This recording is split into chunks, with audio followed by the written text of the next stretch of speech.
From Southern California, welcome to the Hour of Power.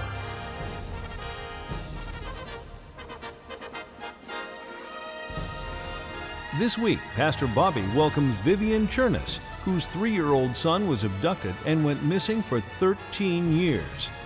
Music by soloist Mindy Kim. Piano virtuosos the Altino Brothers. The Hour of Power Choir and Orchestra. And a special message from Pastor Bobby entitled Sermon on the Mount, Birds of the Air, Lilies of the Field. Discover America's television church as the face and voice of positive Christianity to the world. This is the day the Lord has made. Let us rejoice and be glad in it.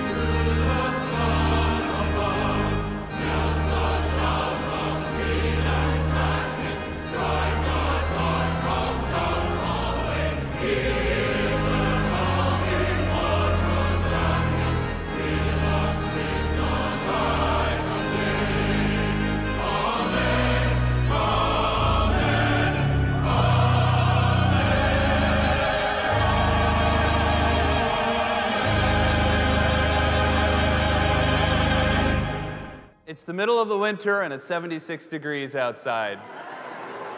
This truly is the day the Lord has made. We will rejoice and be glad in it. Turn around to those who are standing next to you and say, smile, you don't need to worry.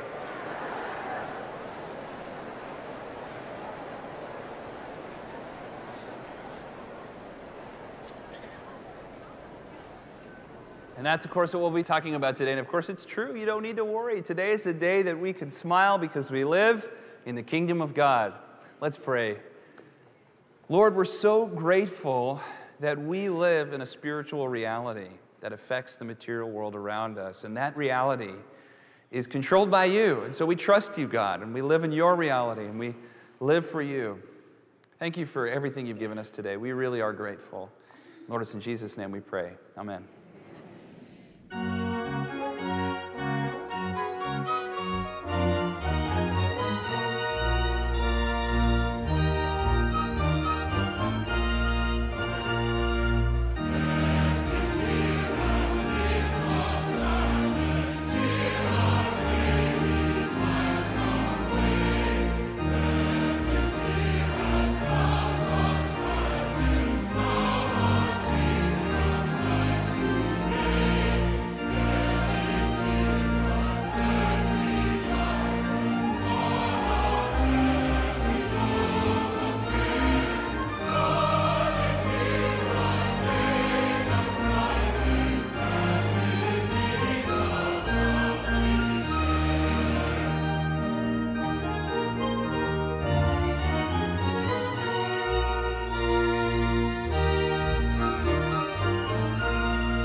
Please be seated. In preparation for the message this morning, I invite you to hear and consider the words of Jesus in the book of Matthew.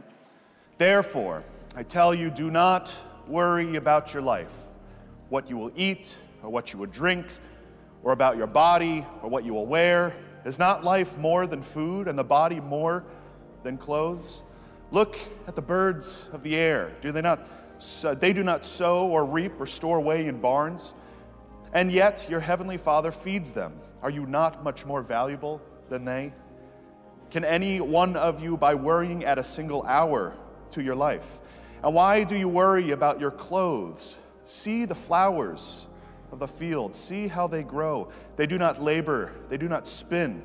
Yet I tell you that not even King Solomon in all of his splendor was dressed like one of these. If that is how God clothes the grass of the field, which is here today and tomorrow is thrown into the fire, will he not much more clothe you, you of little faith? May God add his blessing to the reading of his word.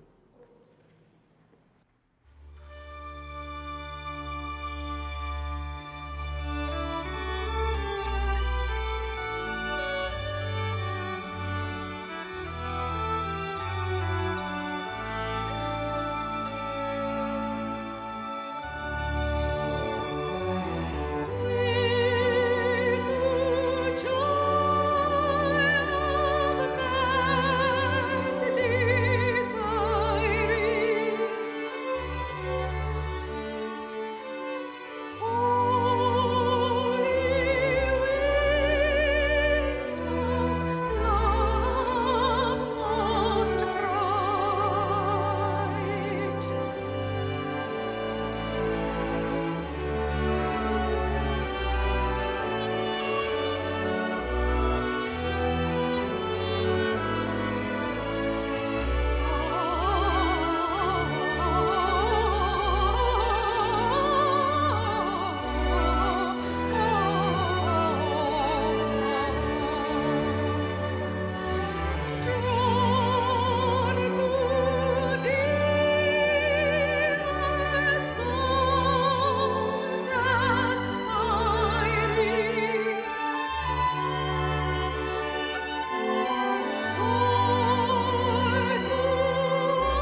My guest this morning is Vivian Churness. Vivian served the Reformed Church in America as a missionary nurse in India and has co-authored 3 textbooks for nursing students there. She's a graduate of Hope College and received her master's at Notre Dame and her doctorate at Indiana University. Vivian also has written a personal book entitled Missing: The Search for My Son, the true story of the search for her abducted son. Please welcome with me Vivian Churness. Hi, Vivian.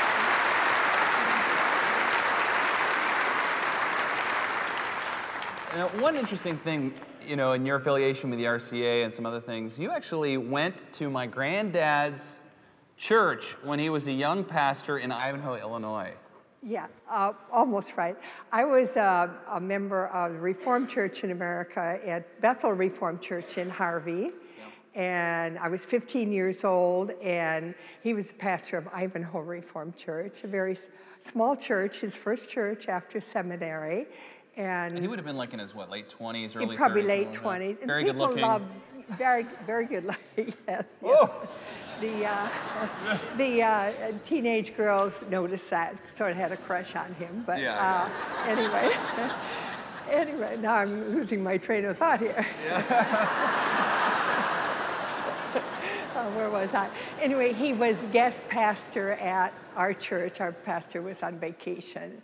And when he got up to speak, he was impressive. He led the service, and he got up to read scripture. It was Romans 12. He opened the Bible and then stood to one side of the pulpit, and then he recited it from memory. Very dramatic, but memorable. And one verse I remember is, "Be not conformed to this world, but be ye transformed by the renewing of your mind." And he believed it. Yeah. And we did too. Yeah, and of course that's what he taught us to do for so long. We're so grateful for that. Now, of course, the important part to understand about your story is the tragic event in which with your son. Please tell us a little bit about that. This is a little harder to tell. My son was abducted when he was 3 years old by my husband. We were separated. This was after I returned from India. I was in India 4 years, came back, married, and we had a son, one child. We were separated. He was visiting, and he took him for a day at the zoo while I went to work. When I came home from work, they weren't there, and they never returned. So I worked with police, detectives. Through the years, the good news is I found him 13 years later. Oh my goodness. He disappeared in 1970. I found him in 1983. And the story that I write it's fairly short. It's not too long. It's about God's grace and mercy and how he was merciful to me and to my ex-husband and son. And that's an amazing part in and of itself. So he disappeared when he was 3, and 13 years later he would have been 16? Yeah, yeah. So, I mean, he probably didn't even know you. He didn't. His father had told him I was dead and changed his name. And my son had no contact with any relatives at all. And what happened after that point? When I found him, I have, to cope during those years, I did what I loved best, going to school. I loved to study, and there was a sense of community at a university that I experienced. And anyway, I was at my first job in Mississippi, sitting at my desk, and one day I got this phone call saying, "This is Dr. Barr from California. I have your son Philip here. Would you like to speak with him?" Oh, my and goodness. Of course, Wow. Someone was in the room with me, and What I did said, it "I feel gotta, like? I gotta sit." Well, I was in a state of shock, actually. Yeah, I sent my friend out of the room, and I sat down and talked. Anyway, he put my son on the phone. And in this deep voice, "Hello, Mom," and Yeah. 16 years old. And Did he remember you at all? I mean, a well, 3-year-old? he had some memories of me. He did. But then the first thing he said was, "My dad didn't mean to hurt you." And we just went on from there. I flew to California that evening. I met him. I recognized right away because to me he looked the same. The face was the same walk. Yeah. And we just started from there. And to fast forward a little bit, what's happened from then till now? Okay. I'll tell you a little bit about it. A couple days, 2 days after I found my son, I met his father, by then my ex-husband, and I asked him, anyway, we had breakfast together. And my ex-husband Buzz apologized. He said he was sorry. He wanted to give himself up many times, but he didn't know how without going to jail. Yeah. And then he also told me I'm gay. And, by then I knew it, and I could accept that. And then a couple years later, my ex-husband then was diagnosed with AIDS, and then he died maybe 7 years after that. And then, let's go back a little bit. A year after I found him, I married again, David Churness, who's sitting out there somewhere. And he was a widower with 3 children. So I had a new family, and I had known him before. We went to the same church. Mm-hmm. A new family, a new life. And But your son, tell me about your son. I mean, after all that time, is he your son again? I mean, of course. I mean, that's and important because I'm his mother. But I mean, 16, he's driving. He pulls up in a car and says, "Hi, Mom, nice to meet you." Well, he didn't have a car. I had to buy him a car. Okay. Okay, so. We went through all. Then we. But but you would say God reconciled many stories. Some of them funny, some of them not. But I started a new life, and God has. I restored those years 1,000-fold. That's really your message, isn't it? I mean, you've learned so much. I mean, I can't imagine what your experience is like. And to even see your patience, I mean, he's like, "Oh, he meant the best." I was like, the road to hell is paved with good intentions, Who cares what he felt, But you seem to have a real sense of peace about it. God's grace carried me through. Sometimes I was, almost a basket case, but God's grace carried me through. My friends in my church, my family, many people. But, one thing that was very helpful, what my pastor Larry Christensen said, He said, the worst thing in the world that could possibly happen has already happened. Jesus Christ was crucified, he died, and he rose again. So he has the victory. So nothing can touch us. Nothing can touch us. Wonderful. And that's really your message, isn't it? It I mean, is. there's all these people listening. What's Yeah. the one thing you would want to say to all of them? God loves you. He cares for you more than you can imagine. And words that meant a lot to me were spoken at my baptism when I was 15. For the mountains shall depart and the hills be removed, but my steadfast love will not depart from you. And God loves you. Great. Thank you, Vivian. And of course, there's so many people here in our church and watching around the world who are very worried. Maybe some of them have had something traumatic like this. Some have experienced deep loss. Would you lead us in a prayer for all of those people that are watching, that are listening to you now and have almost lost hope or are worrying or feel stressed out and anxious about these types of things? Could you lead us in a prayer? Yes, yes. Dear Father in heaven, we thank you for your love, your great love for us, that you gave your only Son to die for us. And he was crucified and dead, and he rose again from the dead. And Lord, we have your power within us. We have your peace. Nothing can touch us. Nothing can separate us from the love of God. And I pray for all of those people in the world who may hear this message, that they may know that Jesus died for them. And if they come to him, he will accept them just as they are. Amen. Thank you, Vivian. Yeah. Thank you for your prayers. We so appreciate you and love you. Thank you.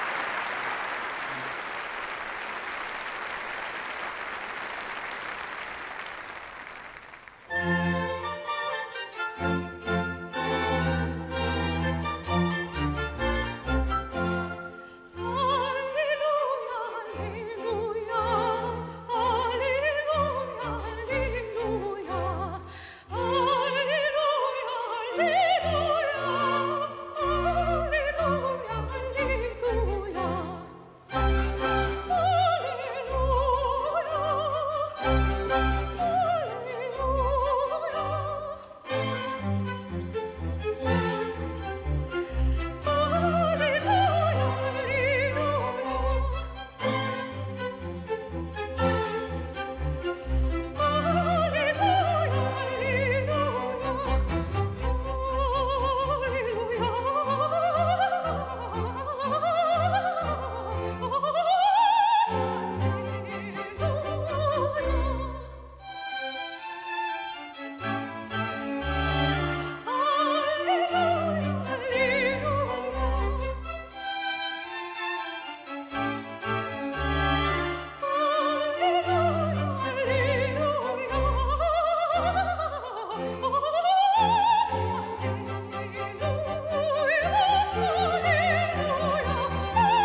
Wait, before you go, Nerva and Robenson, so nice to meet you guys. And you guys are in town to attend the Grammys, and you have a fabulous music ministry. You're in New York City now. Came from Haiti. Yes, sir. Thank you for being here with us today. So glad to hear you. And we can get your music at AltinoBrothers.com, right? Yes, sir. The Altino Brothers. The Altino. If you forget the article, you're in big trouble. All right. Great. Well, thanks, guys. God bless you. Thank you for coming today. We love your music. All the best. Thanks. Today, I'm going to try and convince you don't have to worry about anything. Isn't that good news? That's in contrast to a world that would have us think otherwise, and of course benefits if we think otherwise. Today I'm going to convince you, hopefully, or do my best, that God is in control and that if you live in the shepherding of Jesus, you really have nothing to worry about, because we live in a material world that follows spiritual rules. If you know those spiritual rules, life is very different. The thesis today is one that I'm sure you've never heard. It goes something like this: seek first the kingdom of God and his righteousness, and all these things will be added to you. Therefore, don't worry about tomorrow, for tomorrow has enough worries of its own. You know, Jesus, when he said these words in the Sermon on the Mount, and of course we're in a series on the Sermon on the Mount if you're just joining us. When Jesus was giving these words to an audience that was following him, an audience of thousands of people, they had a lot to worry about, probably a lot more than you and I have to worry about. And there they were sitting on a hill or a mountain, and Jesus is talking to them. Many of them are sick. Probably a lot of the people that are listening to Jesus really aren't interested in what he has to say. They're probably there because they wanted to see the new celebrity, the new famous rabbi. Probably some of them are there because they're sick and they heard that this traveling itinerant preacher is actually a prophet and can heal people. I'm probably thinking, oh, if I listen to the message, then I might get my time with him and get something out of it. So there's Jesus, he's preaching, and really what he's preaching is what matters. In fact, the reason he's healing people is not just because he wants them to be well, but he wants them to see that he's living in a different reality. And so he begins talking. And he tells all of them, don't worry about your life, what you're going to eat and what you're going to drink. And don't worry about your body, what you're going to wear. And then he asks them, isn't life more important than food and the body more important than clothing? Imagine he's standing there, and as he's talking, there's people that are hurting, people that are sick, people that are old, people that have just lost everything. He says, don't worry about it. As he's standing there talking, I imagine that a warm wind comes blowing off of the Gennesaret, the Sea of Galilee. And he looks up and he sees some birds at play. How easygoing and lofty their life is. He says, look at the birds of the air. They don't sow or reap or store anything away in barns. They don't have a 401k or a Roth IRA. And yet I tell you that your Heavenly Father takes care of them. And if he takes care of the birds of the air, how much more is he going to take care of you? He says, which of you, if you spend all this time worrying, which of you can add even a single minute to your life? Imagine that warm wind is still blowing, and it's a comforting wind, and maybe it blows through the wild flowers that are growing on the hill. These are flowers that nobody planted, and yet they're beautiful. I don't know, lilacs or lilies or daisies or something. And they bend and sway in the wind. He says, look how the lilies of the field grow. They don't labor, they don't spin. And yet I tell you that not even Solomon, in all his splendor, if that's how God clothes the grass of the field, how much more is he going to clothe you, O you of little faith? Therefore, do not say, what will we eat? What will we drink? What will we wear? For the pagans run after these things, and your heavenly Father knows you need them. But seek first his kingdom and his righteousness, and all those other things will be added to you. Therefore, don't worry about tomorrow. Tomorrow has enough worries of its own. That's a different message than the message the world is giving us, isn't it? Very different. You think about the people that Jesus is talking to and the violence and volatility of their world. They are occupied by a foreign power, the Romans. The average lifespan is in the 30s or 40s. Very dangerous to have a baby. Very dangerous to get any kind of cold or infection. Food is not everywhere or plentiful. There are no social programs. There's no welfare. There are no police. You never know what kind of things people are plotting. The dangerous world. And Jesus tells them not to worry. And do you think, compared to them, when you think of standards of livings and living conditions, if you compare this world to that, who has more to worry about? I mean, they do. I mean, the things that the people in the ancient world had to deal with, I mean, we would just fall apart. It's like Voltaire says, you know, history is a series of men walking up the stairs in wooden boots and down the stairs in silken slippers, you know. Now, we've got our silk slippers on, I think. And yet you look at that world and how difficult it was, and Jesus says, you don't have to worry about anything. God's going to take care of you. And to push my point even further, never has any society in human history had better living conditions, better health, better medicine, been more safe than American citizens today. And yet every study shows that there has never been a society more anxious and worried. What does that say about material possessions and filled silos and big bank accounts and all of these things and your ability to worry or not worry, your ability to be happy or unhappy? It says a lot. It says that maybe the things that we worry about aren't as big a deal as we think they are, and they're probably not going to happen, and that there's a different reality we should be focusing on. We live in a culture that is training you to worry, and the people that are training you to worry benefit if you worry. Every morning I get on and I turn on the news. I listen to the news on the radio because I don't like television. I know it's an irony because I'm preaching on television.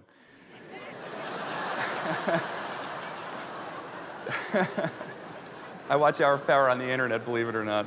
I'm a millennial, all right? And in my car, of course, you hear about all the kids that are being abducted and the people that are being raped and all of the violence that's going on in the world. And you're having a pleasant drive through the hills, and all you hear about is all the fires and the earthquakes and the threats. You turn on the news, and something's always ready to destroy you or kill us or undo our culture or whatever. And so news constantly inundates you with shocks and all of these big stories because that's what sells. People like to see fires, and people tune in when kids get abducted. And so the news benefits by having bad news. Do you see that? Bad news is good news for the news agency. And so they train you to be worried. You know, I did my undergraduate degree in marketing. And the newest thing for business was, it used to be find a need and fill it, and now we stumbled upon this new idea, create a need and fill it. Why find one when you can just make one? You need this radio in your car. You don't want it. No, you need it. You need this radio. And you know what? We can fill that need for you. Just sign on the dotted line and go into debt. And so we do. So we see all of these things that we think we need, and we go into debt to buy those things, and then the debt makes us worry. And what about all the expectations of our society? You watch enough reality TV, you read enough magazines, your expectations go through the roof about what my house ought to look like, what my friends ought to be like, what my husband or wife or how they ought to treat me. I feel very, very bad for women today because of the way, I mean, when you look at magazines and movies, they find the most beautiful woman they can find, put her in the most expensive outfit with makeup and the best lighting possible, and that is still not pretty enough, so then they use a computer to make her waist smaller and her hair longer. And now there's the sort of fake image that everybody, your sons and your husbands and your friends see. And then you look at yourself in the mirror and you compare. And so all of us live with these unrealistic expectations, so we get worried about not wanting to settle with the wrong person, and worried about our image, and worried about how we look, and worried about what people think about us, and worried about our kids, and worried about our politics, and worried about China and the debt and the environment and everything. And so we just live our life poisoned by worry, and we can't just enjoy today. Jesus says, stop worrying. Smile. Today's a gift. Stop worrying. You're going to be okay. I'm in control. That's good news, isn't it? That's great news. And with all the changes that happen in a very volatile, very scary world, it's not so scary because God is in control. That is good news. Many of us live in this constant state of worry. Do you know the word worry or anxiety has its roots in choking or being strangled? That's what it feels like, doesn't it? We run this spiritual race, Paul says, and for many of us, that sense of worry or anxiety is like trying to run a marathon while you have asthma. You mean you're trying to do good work, you're trying to persevere and do the right thing and help people and live a good Christian life, and you're going, right? I'm so worried about everything. For many of us, there is this one future date. It's a little ambiguous, but we know that someday something will happen where all the stars will align and we're not going to have to worry anymore. I remember when I was in elementary school, that date was when I went to college. I thought, yes, when I graduate high school and I don't have to live in this, I'm going to go to college and I can just take the classes I want. And so in college, I realized I have to write 10-page papers, and I have ultimatums, and I have problems with, like, I want to meet a girl, find a girlfriend, and I got all these issues. And I'm like, well, when I'm done with college, I've got no money right now, but someday I'll get a job and I'll have money. And I got my job, and I started thinking, yeah, someday when I retire. It's like, and this is how life goes. There's always, like, some future date.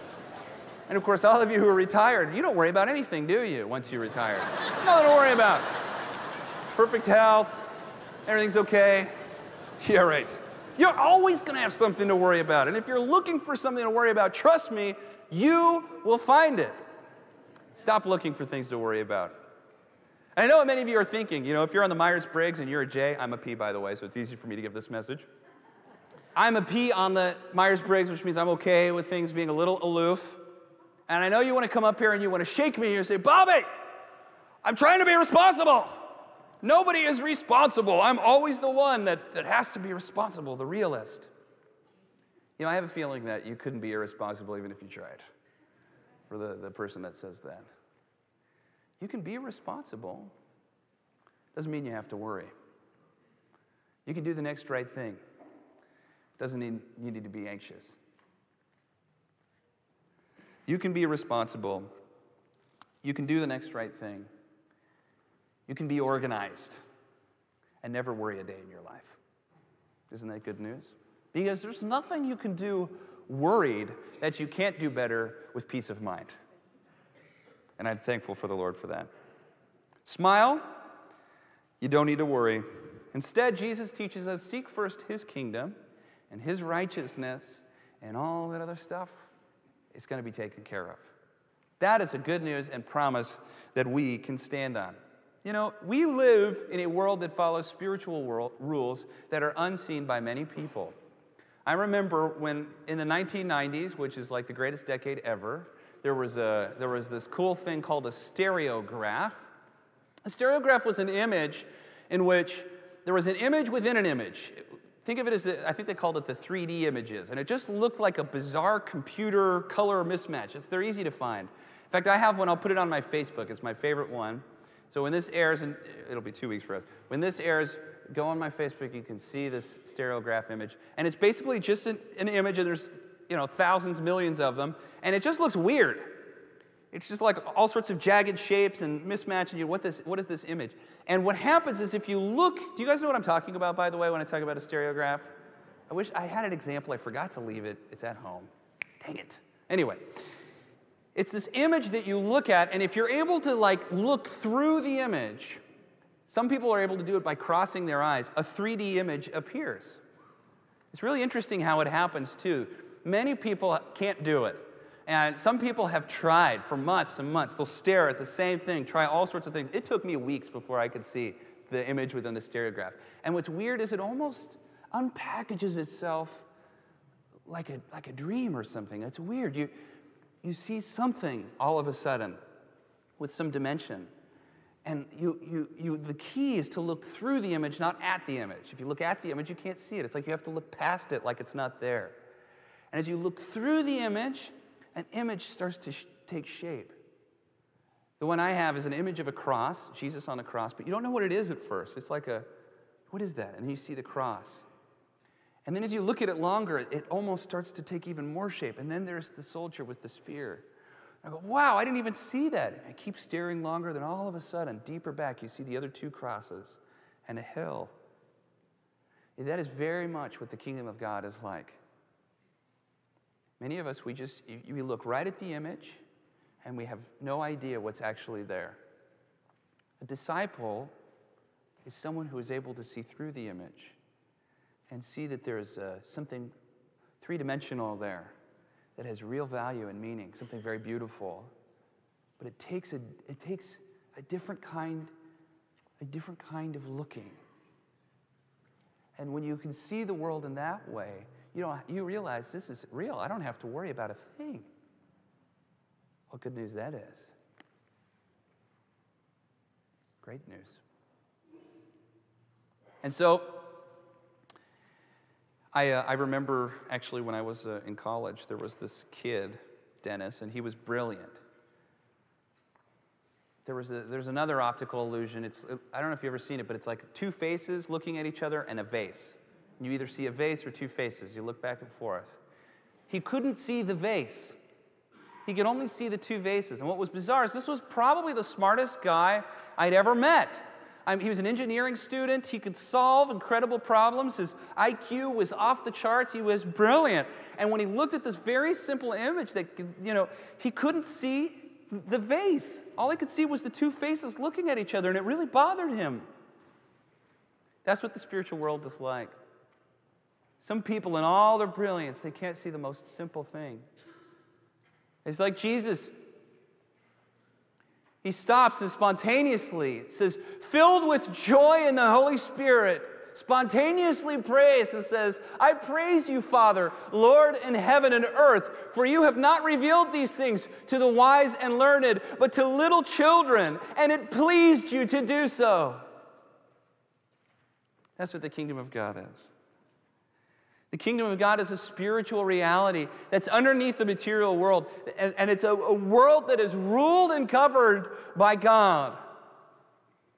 And so the way that we live a life where we don't worry anymore is seeking the spiritual world. By walking in step and discipleship with Jesus and seeking what God wants in my life, what God wants in my world. And by releasing.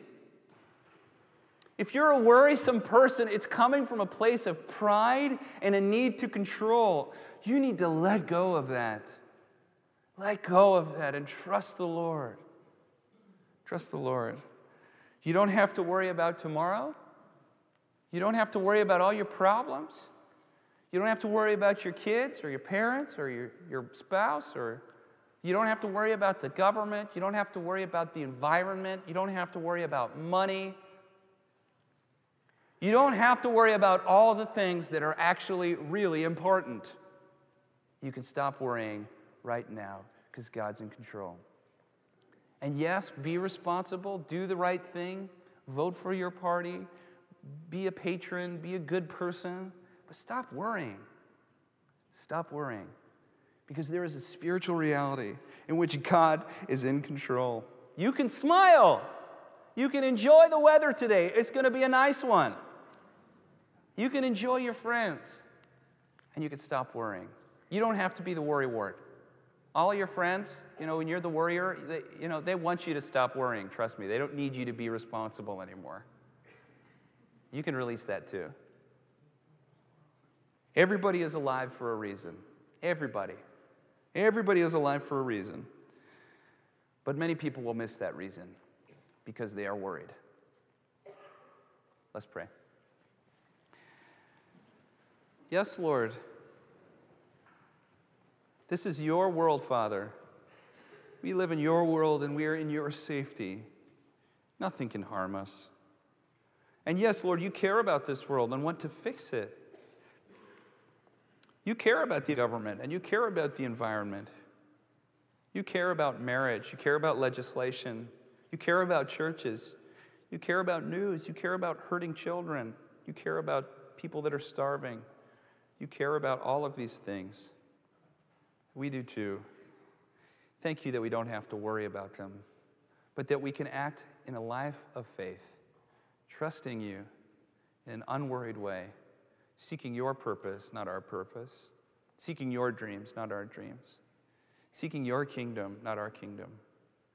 We let go. We abandon outcomes to you and give you control over our lives because you love us and you know what's best, and we're thankful for that. We take a deep breath, we smile, and we say, Lord, we're done worrying because you're in control. In Christ's name, amen.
If you listen today and you want to live in that reality and you want to be a disciple of Jesus and follow his way, I want to invite you to become a Christian, to turn your life around and walk a new path and follow Christ. If that's you, all of us are going to pray this together, so close your eyes, but if that's you, I want you to pray this in your heart with me. Father, I give my life to you. I trust in the cross of Christ. I thank you for Jesus, and I will follow him all the days of my life. In Jesus' name we pray, amen. If that's you, at any time, you can come forward and talk to our ministering elders or our pastors or most people with a name tag. We would love to talk to you more and more about this journey. And now for the benediction. The Lord bless you and keep you. The Lord cause his face to shine upon you and be gracious to you. The Lord lift his countenance upon you and give you peace. In the name of the Father, and of the Son, and of the Holy Spirit. Amen. Take care.